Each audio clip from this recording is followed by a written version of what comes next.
Hello, ladies and gentlemen. It is your host with the biggest nose, JC Courtside, coming at y'all today on Wednesday, July 29th. As the month is winding down, y'all, we got some news that we got to talk about. And we also got to continue the series in which we were breaking down and predicting the teams that we have around in the NBA. And today, as you guys remember, we did 3 teams in the last episode, actually 2 episodes ago, last Wednesday. So if you do want to check that out, be sure to go check out that old podcast. We talked about the Charlotte Hornets, the Chicago Bulls, and the Brooklyn Nets. And today we are talking about the next team in alphabetical order. All right. Not just that, we're also headlining today's podcast with a guy that was re-signed yesterday. And I sort of want to talk about the dilemma that this team is facing right now. All right. So ladies and gentlemen, boys and girls, podcast listeners, be sure to leave a 5-star rating and review. TikTok, YouTube, be sure to drop a like, follow, subscribe, all that jazz. And Twitch chat, you guys already know. You guys got the easiest job in the whole entire world. Sit back, relax, grab a cup of coffee or an energy drink, and enjoy today's show. Ladies and gentlemen, Draymond Green has agreed to return to the Golden State Warriors on a 1-year, $27.7 million deal.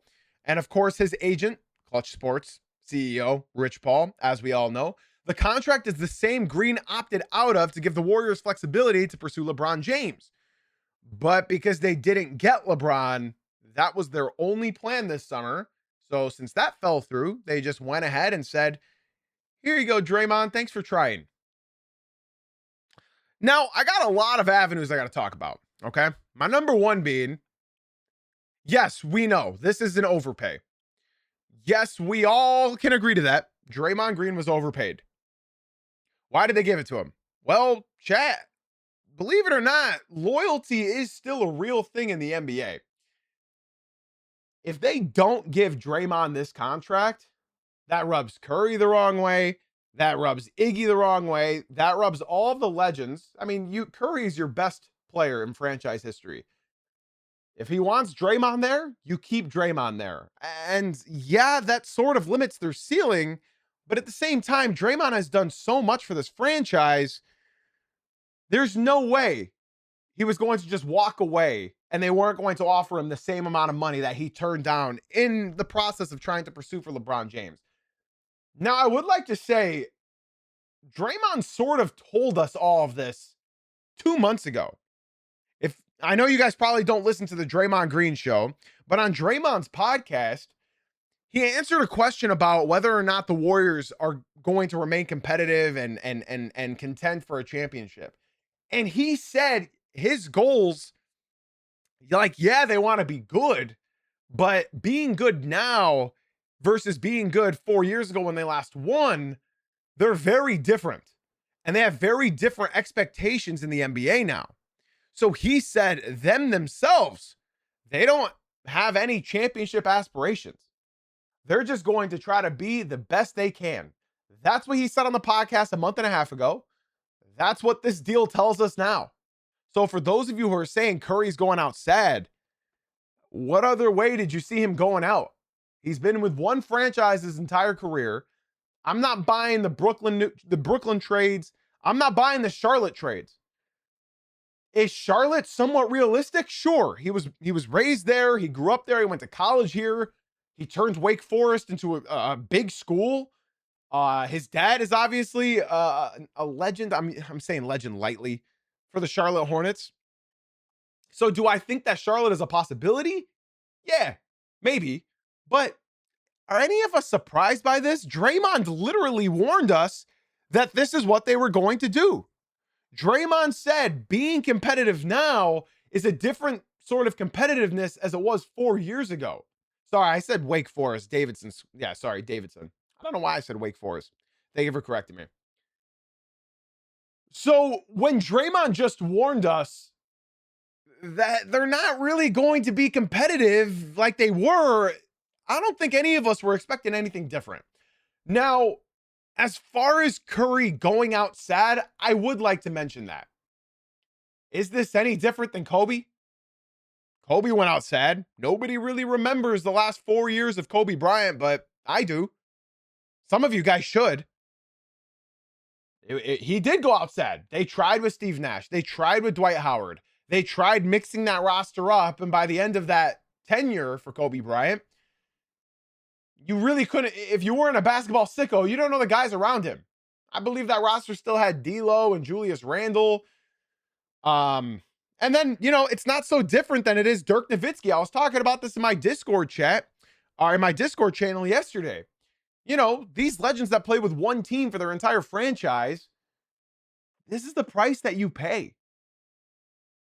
So you can applaud these players for only playing for one franchise. You can.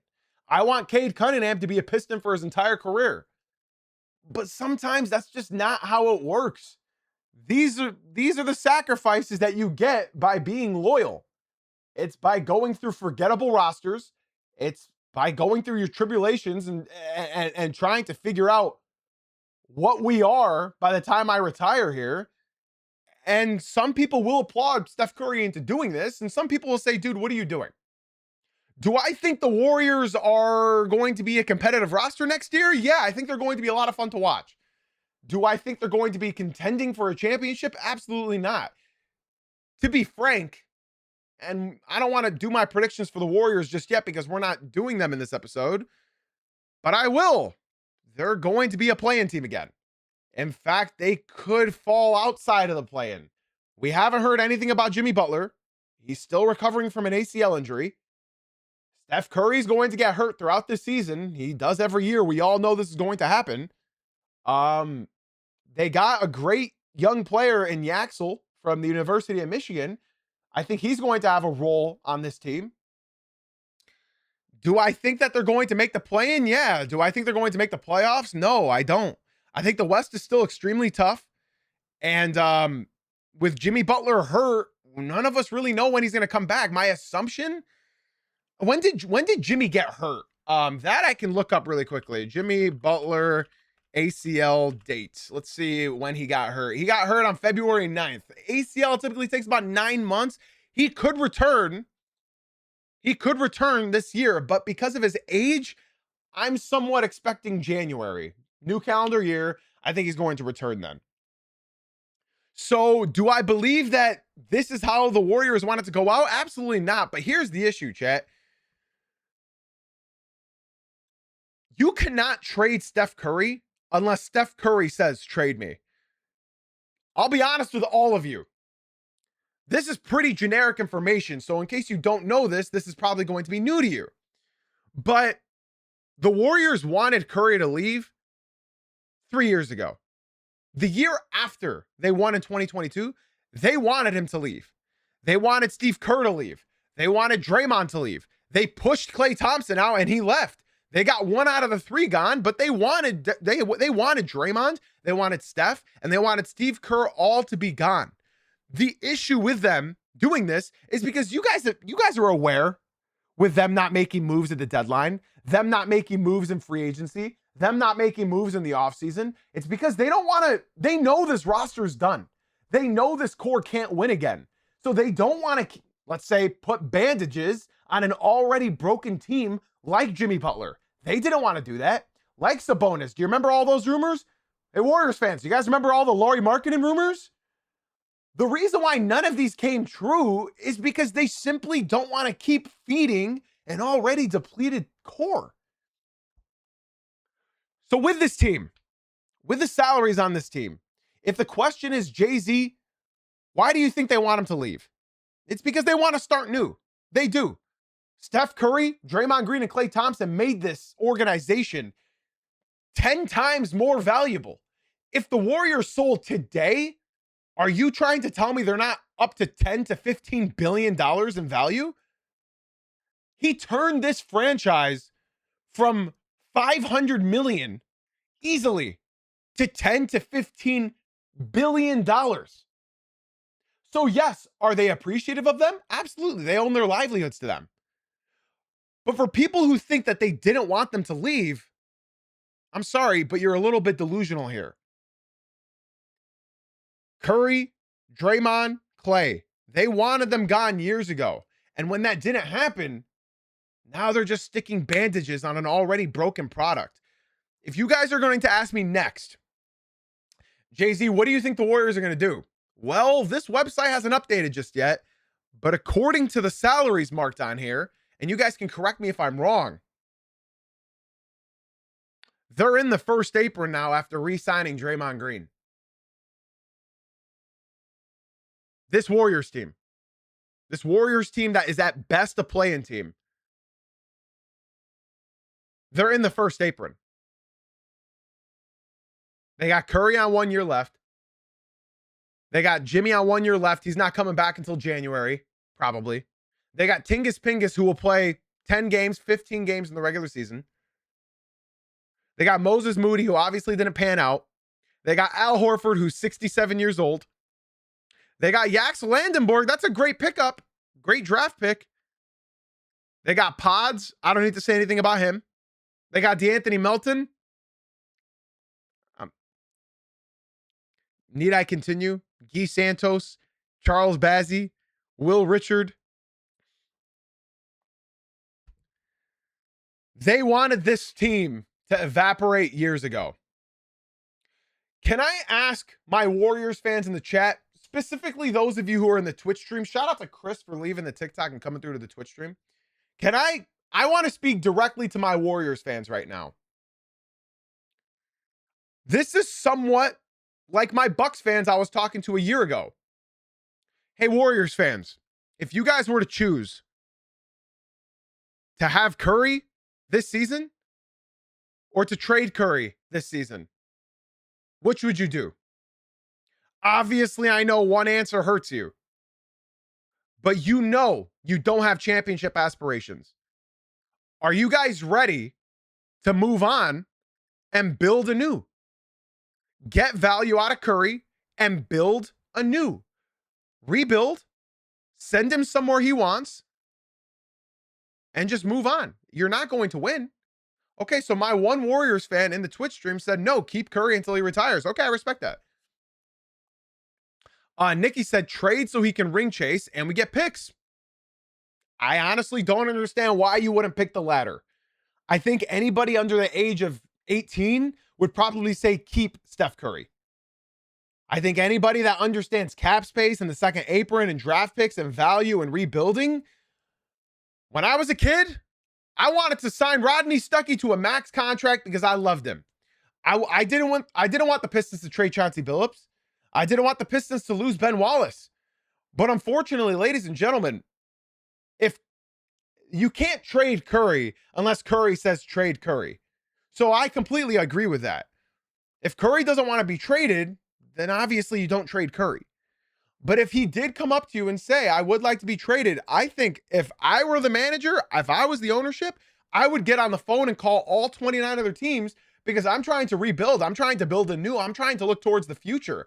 And hanging on to a core like this, I don't really see the value in it. Connor in the TikTok is telling me this team healthy can compete. Compete for what? A play-in spot? I'm sorry, ladies and gentlemen. I don't see I don't see that. I don't see what they're competing for. And, you know, I'm a very optimistic guy. I don't like speaking negative. I don't like being negative. I like being a positive Pete. And when I look at this roster, I don't see them competing for anything. They're up against Oklahoma City. No. They're up against the Spurs. No. They're up against the Warriors. No. Honestly, I was really down on the Lakers all last year. I'm more up on the Lakers now than I was last year. So no. The Houston Rockets, they got Fred VanVleet back. No. The Minnesota Timberwolves, I think they'll crumble in the playoffs. So, I mean, if you're going to tell me that they're in the competitive range of the Clippers, the Blazers, the Suns, I'm sorry, but this is a team that was only 11 games better than the New Orleans Pelicans last year. And yeah, I get it. They were hurt, but they're going to be even more hurt this year. You guys are telling me that they're healthy. When they're healthy, they can compete. But ladies and gentlemen, you're not going to be healthy with having an old team in the NBA. This goes back. The tales are old as time. Jimmy Butler is turning 37 next month. He's turning 37 next month.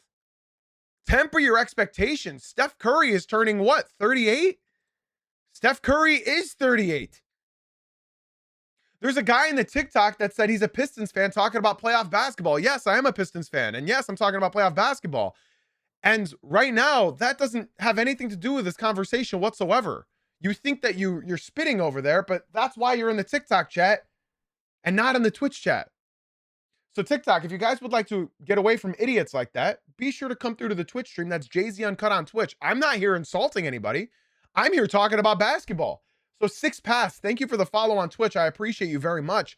Curry is still a great player, but he's old. Draymond is old. Al Horford is old. Jimmy Butler is old. So, in my opinion, as somebody who wanted Giannis to get traded out of Milwaukee just so they can start anew, I think that's the right move, man. I really think that's the right move, and I'm sorry if you guys are getting offended by this. As a non-biased fan, holding on to Curry, holding on to Kerr, holding on to Draymond, I don't know, man.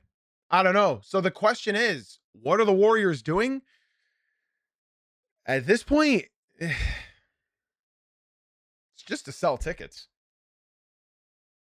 They're not competing. They're not competing. And I love this comment in the Twitch stream from my man Big Baller. He said, I'm a diehard Bucks fan. When it's time to move on, it's time. And I can't argue with that. I really can't argue with that. I mean, you're in the West with Victor Wembanyama and the Oklahoma City Thunder and the Denver Nuggets, and what are you going to do? What is your hope here? It's just ticket sales. That's it. That's all this is. It's unfortunate. I think Curry can play more and more and more, many years left in the NBA. I think his play style, it's obviously dependent on getting around screens. So as long as he can run around screens, I think he's fine. Six Paths came into the Twitch stream and said, Warriors is a walking nursing home. Trade Curry for some value and rebuild is the best bet. I agree. I agree. And I don't feel bad for Warriors fans saying this. Y'all got a lot. And if you guys want to watch Curry for the rest of his career, fine. That's fine. OG Downey came into the Twitch stream as well. I'd like to shout out Chris, Six, Quan, and Downey. Thank you guys so much for leaving the TikTok and coming through to the Twitch stream. I appreciate you guys very, very much. Yes, I did just say Curry relies on screens. Yes. Is there anybody that would like to dispute that? OG Downey said Curry might only allow a sign and trade. Expensive extent. I agree. I absolutely agree. Quan, thank you for the follow as well. He said the Warriors' best bet is to attach picks to Moody's or Jimmy's expiring contract to try to get a secondary playmaker. See, this is the problem, Quan. This is the problem. This is the main problem. They do not want to trade picks. They don't want to. They don't want to keep putting Band-Aids on this fractured core. They don't want to do that. So that as soon as you say attach picks, you've lost the manager and the owners. You've lost all justability. They're not going to do that. They're not going to trade more of their future for when Curry's gone. Absolutely not. And Big Baller, I like this comment as well. At best, it's a play-in, but losing in the play-in with the new draft style could be okay. You're right. You're right. Losing in the play-in is actually a better circumstance than making the playoffs or, missing the play-in. Draymond Green got extended for exactly what he denied. It's $27.7 million. The Warriors are not going to trade picks. They're not.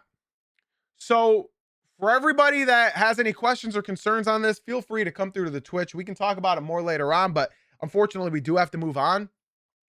I guess what my final point on this topic is, this is the unfortunate reality about loyalty now. It is.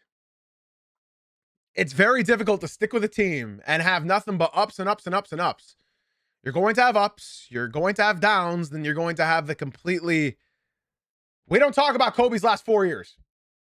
He was the least efficient basketball player in NBA history, and we don't talk about him. But he's a legend and gets treated like one because he stayed with the Lakers his entire career.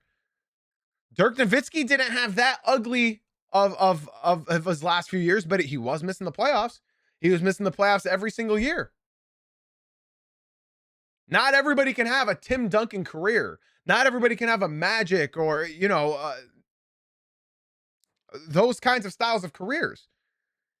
And most of them, unfortunately, are going to end like this. It sucks. It sucks. Ladies and gentlemen, it's time to move on. It's time to move on. Unfortunately, man, Man, this all goes back to their the James Wiseman pick. This all goes down to the James Wiseman pick. They should be, man, that sucks. That sucks. That sucks. There's a lot of picks like that, man. It's like Wiseman for the Warriors is like the Darko to the '04 Pistons. The dynasty could have been extended, but instead, this is how it's turned out. It's unfortunate. Ladies and gentlemen, let's go ahead and move on. Let's go ahead and move on. So I know a lot of you guys want to talk about Peyton Watson and Jalen Duren and all of these guys. I think we'll do that Friday. Now that we're about to be in August, I think we'll do that Friday. But today I want to continue with our series. Oh my God, chat. I hate having to explain basic information to people, but I will. For the TikTok, I will, because I know some of you guys struggle to, your comprehension skills in the TikToks. It's very lackluster. This guy questioned me. He said they literally won a championship after Wiseman. What are you talking about? Chat, do I need to explain, or you guys all get why I said that, right? You guys all understand by how bad that pick was? We all get it, right? It's just that guy that's lost. Do I need to explain further? Do I? We all get it, right? Okay. Holy TikTok, if you guys are enjoying the stream, be sure to come through to the Twitch stream, all right? You're right, buddy. You're right. He also, by the way, the guy that said that has a My Little Pony profile picture. All right, guys, let's continue. So today we are going to continue our series in which we talk about a specific team, break them down, talk about where they're at, where they're going, and how it's looking, okay? Ladies and gentlemen, in today's episode, we are breaking down and predicting the Cleveland Cavaliers. We are going in alphabetical order, so we are going to talk about the Cleveland Cavaliers. Now, this team just had their best year since LeBron. They went 52-30, and they made it to the conference finals. Did they get swept in there? Sure, they did. But they made it to the conference finals. They got past the Pistons. They got past the Toronto Raptors, both in 7 games. And they made their way to the Knicks and got swept out the gym. So what do I believe about the Cleveland Cavaliers? Now, the Cavs haven't done a whole lot this offseason. They haven't done a whole lot. In fact, they've done more losing than they have gaining. Now, judging off of this graph, the Cleveland Cavaliers, all they've done is what? They brought back Jalen Tyson? Is that what it is? Or they've had Jalen Tyson, right? Was it Craig Porter Jr.? I honestly don't. They haven't done anything. They haven't done anything. So, analytically speaking, the Cleveland Cavaliers have gotten better this summer. Let's talk about what they've done. They've let Dean Wade walk. He is now with the Philadelphia 76ers. They let Keon Ellis walk. He is with the Brooklyn Nets. And they signed EuroLeague legend Mario Hezonja. That's what they've done this summer. Now, they got Mario Hezonja because they missed out on LeBron. Right? He hasn't played in the NBA since 2020. Technically 2019. And I've talked about it. He's not really going to do much. It's a big downgrade from Dean Wade down to him, unfortunately. Let me say thank you for it real quick. Eli and Bartz, thank you guys so much for the follows on Twitch, guys. Be sure to join the Discord stream as well. Thank you, guys. Listen, Hezonja is not going to do anything in the NBA. All due respect. He's not going to. There's a reason he only lasted 5 years before. It's not. He averaged 17 a game in Spain, man. You put LeBron right now, who's 42 years old in Spain, he's averaging 60. So I'm sorry, but Mario Hezonja is because they didn't get LeBron. That's all it is. They lost Dean Wade, and honestly, I think Dean Wade is a big subtraction now. Dean Wade is quite literally Jalen Duren's the reason why the Pistons lost that series. We all know that. But Dean Wade is the reason Cade didn't have a prolific second round series. Dean Wade's a great defender, 6'10". He's big. Dean Wade's a flamethrower from deep. And losing him, that's very unfortunate. Now, They also extended Donovan Mitchell. Say what you will. I know a lot of you guys said that it's a crazy overplay, but they have to. They have to. They have to overpay. This is Cleveland. This is Cleveland. They're not going to pick up a big free agent. Donovan Mitchell's their guy. They got to bring him back. So is he going to be making more than $70 million in 2030? Sure. But losing Dean Wade is big. I'll talk about the Pistons later. But in that series with what Dean Wade was doing, that's a big loss. Mario Hezonja is not going to replicate that, especially because Mario Hezonja is 31 years old. He's not exactly young, ladies and gents. Now, I see some questions about James Harden, and that's a great question. The reason why their salary is so low is because they haven't brought James Harden back yet. Now, do I believe they will? Yes, that's why they traded for him. They are going to give James Harden his contract. I don't know why it's taking so long. They were probably going to wait to see if they can get LeBron, and now they're looking at the numbers and trying to figure out what they should give him. If you want my honest opinion, they're probably going to offer him somewhere between 2 and 3 years, and that's going to put them back in the first apron, not the second apron, but the first apron. They also brought back Thomas Bryant for a year, $3.5 million. And when you look at this team, objectively speaking, Evan Mobley, I believe, has reached his peak, which is sad to say. And if you disagree, Cavs fans, please tell me if you disagree. I think he's reached his ceiling in Cleveland.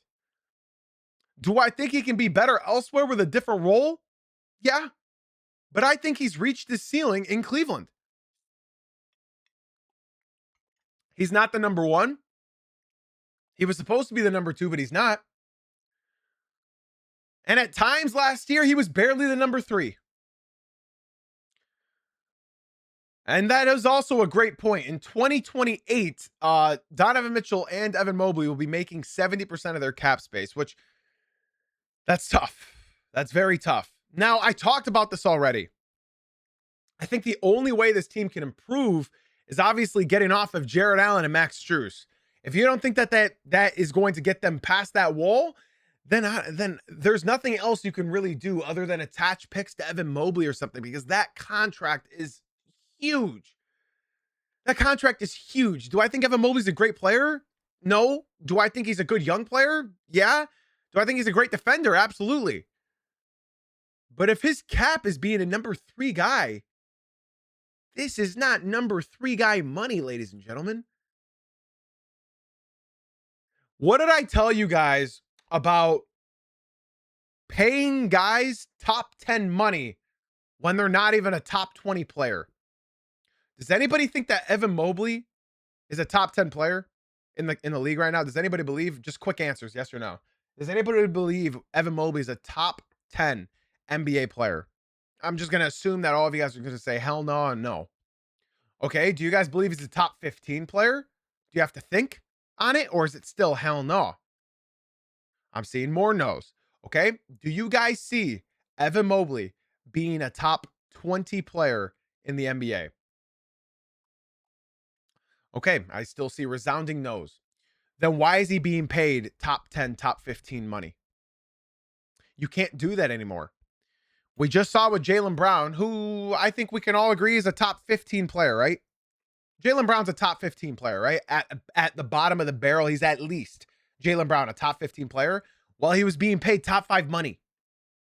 And that's why he got traded from the Boston Celtics. They didn't trade Jaylen Brown because Jaylen Brown sucks. They traded Jaylen Brown because he's not a top 5 player and he's being paid top 5 money. So for those of you who are saying Evan Mobley needs to expand his game, he doesn't get the opportunity to expand his game. His role is to be the garbage pickup man. And if you're paying, I'm sorry, $62 million to be a garbage man, why do you think Trajan Langdon and the Pistons aren't paying Jalen Duren? Why do you think they're playing hardball? They don't want to be in the same mistake that the Cavs are with Evan Mobley. They don't want to be the same predicament that the Celtics were with Jaylen Brown. They don't want to be in the same predicament that the Oklahoma City Thunder are with Chet Holmgren. They don't want to rush and pay these guys and then regret it a year down the road. These contracts in the second apron is rough, chat. So as far as the Cleveland Cavaliers go, thank you so much for that comment as well on the TikTok. Appreciate you, bro. I hope to see you guys come through to the Twitch. speaking on these players now and him winning that DPOY, it's unfortunate. Just like how Jalen Duren just got an All NBA, like they're going to get paid.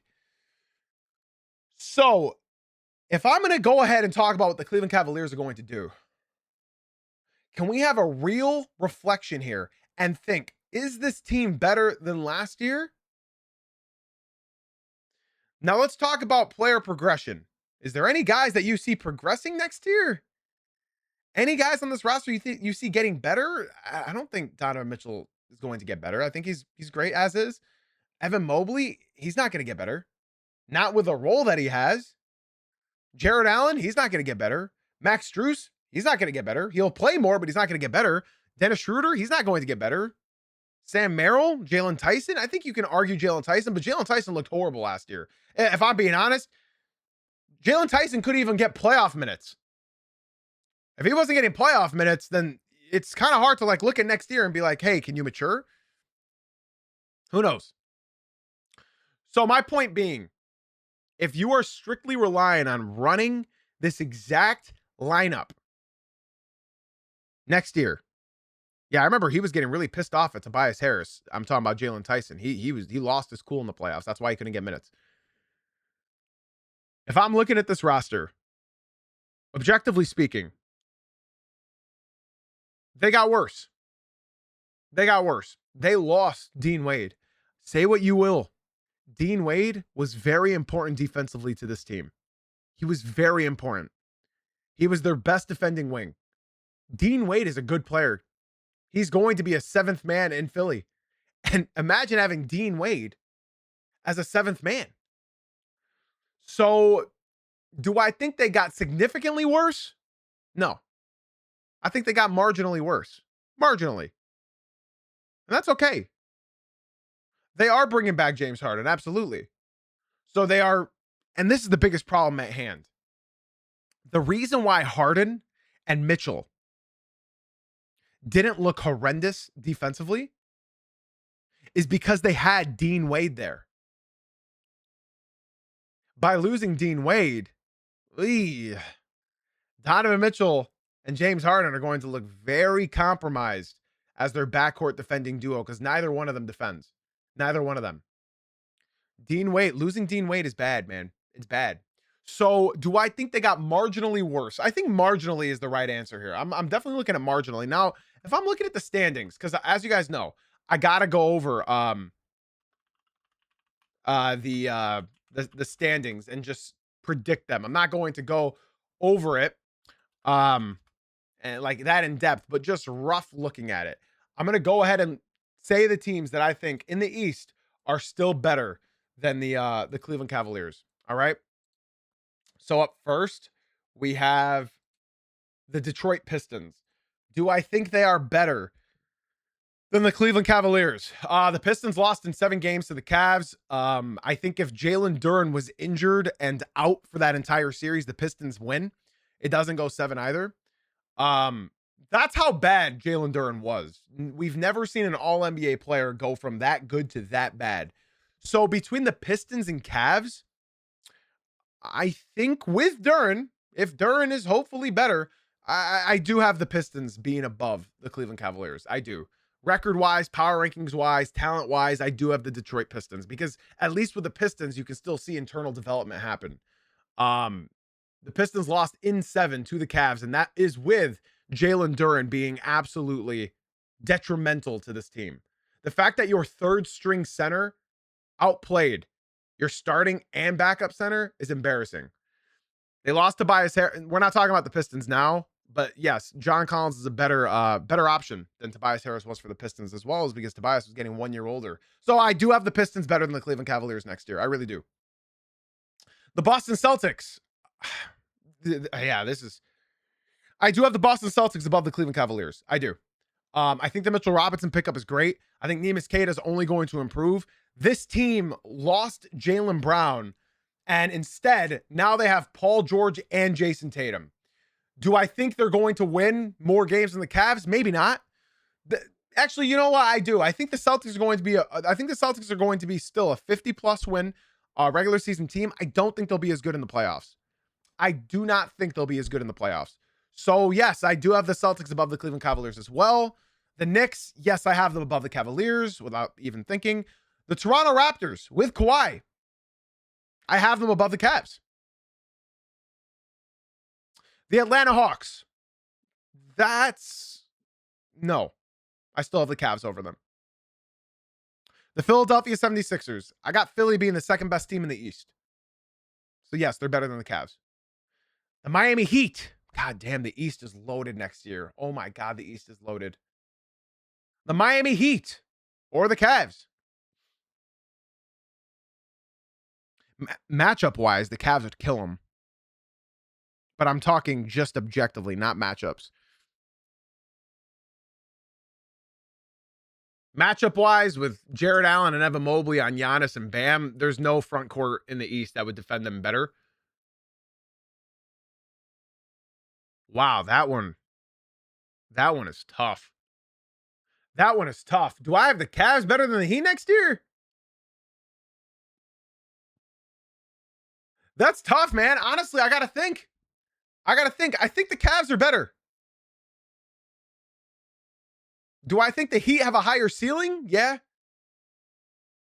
So that's a great point, Newsom. We're not talking about the Miami Heat today, but you said our defense is going to be crazy. The issue is not your defense. The issue is your half-court offense. As you just saw with the Detroit Pistons in the playoffs last year, half-court offense was always going to be a problem because they didn't have any other ball handlers other than Cade. The half-court offense for the Miami Heat is going to look ugly. And what you see in the regular season is what you're going to get worse of in the playoffs. So it all depends on how that half-court offense looks. I think I got the Cavs over the Heat. The Hornets, no. The Magic, healthy? Better than the Cavs? No, I'm going the Cavs. And then the Indiana Pacers. We don't know what they're going to look like, so I'm going to stick with the Cavs. So when you look at this, I think the Cavs are somewhere between, let's look at the teams better. 1, 2, 3, 4, 5. I got 5 teams over them. That makes them the 6th seed. And I don't think that's crazy to say. I think the Pistons are going to win 50. I think they're going to win 50. I think they're going to probably drop to the 3 seed. That's my way too early prediction. The Boston Celtics, they're going to win 50 plus. The Knicks, they're going to win 50 plus. The Raptors, they're going to win 50 plus. They won 4 less without Kawhi last year. They're going to win 50 plus. The Philadelphia 76ers are probably going to win 50 plus. So are the Cavaliers going to win like 45, 48, and they're going to be a 6 seed? And this is no disrespect to the Cleveland Cavaliers. I don't want anybody to get offended. But like, I don't know, man. How many teams are going to win 50 plus? It could happen. It could happen. It's happened many times where a lot, like top 5 teams have won 50 plus. The East is stacked. I don't think anybody can get genuinely mad at me because when I'm looking at this, like I'm sort of being tasked with a difficult job. You have 10 teams that are convinced that they're a playoff team. The Pistons, the Celtics, the Knicks, the Cavs, the Raptors, the Hawks, the 76ers, the Magic, the Heat, the Pacers. That's 10 teams. And I didn't even mention the Hornets or the Wizards.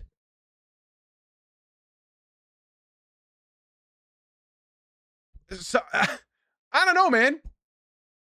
I don't know. You got 10 teams that are convinced they're a playoff team. Wizards, they'll be happy to make the play-in. Yeah, I didn't mention the Bulls or the Nets because they are obviously the 2 worst teams in the conference. Or the Bucks. Yeah, because they're the bottom 3 teams in the conference. But yeah, man, that's all I gotta say. I think the Cavs, I think that's a realistic assumption for the Cleveland Cavaliers next year. I think they're gonna be a 6 seed. And I think that's fine. I think they're going to be more focused on the playoffs rather than the regular season again. As you saw, they were less focused in the regular season and more focused in the playoffs last year. So, yeah, I think the Cavs could be 6 seed. I can see them falling into the play-in as well. I don't know. But the Cavaliers are a good team. They're a good team. I don't want anybody to think that I'm talking down on them. They are a good team. They're a very good team. I just think they're marginally worse than they were last year. And again, see, like I get comments like this. Keep disrespecting my Cavs. We easy top 3, 4 teams in the East. So you're getting offended. You're getting offended. And that's not my objective with these podcasts. I'm looking at everything objectively. The fact that you are that sensitive, I won't get upset about if you say that about my Pistons. So you should not be upset about me objectively speaking about your Cleveland Cavaliers. I'm not disrespecting your Cavaliers. I'm talking about them. I never said they suck. I never said they're an embarrassment. I never said that they should be deported and sent to Iraq.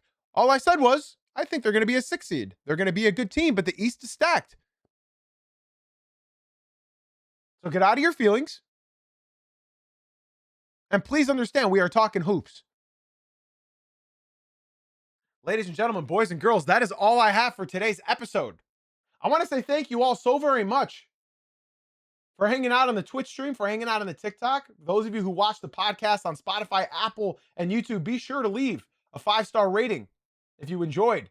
And guys, remember, during the off season, we are live Monday, Wednesday, Friday at 9 a.m. Eastern. The stream begins at 8:30 a.m. Eastern, but the podcast begins at 9 a.m. Eastern. And then when the NBA season begins, we are live Monday through Friday, 9 a.m. Eastern for the podcast. So guys, if you did enjoy the TikTok, be sure to swing on into the Twitch stream. That's JZ Uncut on Twitch. The link is in my bio. So come through, say, yo, I'm from TikTok. I appreciate everybody for watching and listening. Guys, we'll be back Friday morning at 9 a.m. Eastern. I got nothing left to say except for thank you for being here. Thank you for being you. And as always, y'all, thank you for watching and listening. And I'll catch you guys Friday morning at 9 a.m. Eastern. All right. Have a blessed day. And love y'all.